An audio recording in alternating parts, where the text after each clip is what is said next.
దయచేసి ఈ యాప్ని వెంటనే రద్దు చేయాలని మేము ప్రభుత్వాన్ని కోరుతున్నాం.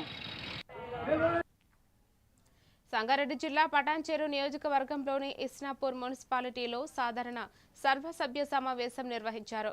మున్సిపల్ చైర్పర్సన్ మోటే సుమలత అధ్యక్షతన జరిగిన ఈ సమావేశంలో కమిషనర్ వెంకట్ కిషన్ రావు, కౌన్సిలర్లు, అధికారులు పాల్గొన్నారు.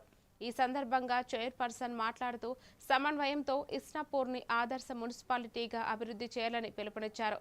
వివిధ వార్డుల్లో త్రాగునీరు, అంతర్గత డ్రైనేజీ, సీసీ రోడ్లు, పారిశుద్ధ్య సమస్యలను త్వరితగతిన పరిష్కరించేందుకు చర్యలు తీసుకుంటామని హామీ ఇచ్చారు.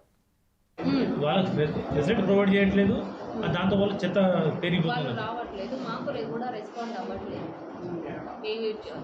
అపార్ట్మెంట్ వాళ్ళు కట్టి వాళ్ళు ఎక్కడో ఉంటున్నారు, సిటీలో ఉంటారు, ఎక్కడ ఉంటారు వాళ్ళు, చుట్టుపక్కల ఓపెన్ ప్లాట్స్లో అంతా చెత్త వేస్తున్నారు.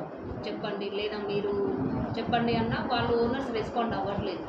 వాళ్ళ అడ్రస్ కూడా మాకు తెలియట్లేదు, అట్లీస్ట్ నోటీస్ అయినా ఇష్యూ చేయడానికి.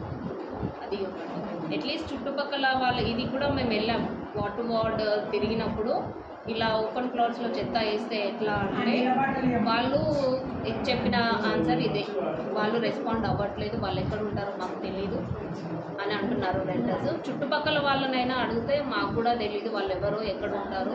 అంటే మున్సిపాలిటీ తరఫు నుంచి చర్యలు తీసుకోవచ్చు కదా, నీళ్లు ఆపడేమో, కరెంట్ ఆపేయడము, బిల్డింగ్ రెస్పాండ్ కాకపోతే చర్యలు తీసుకోవడానికి మీకు రైట్స్ లేవా?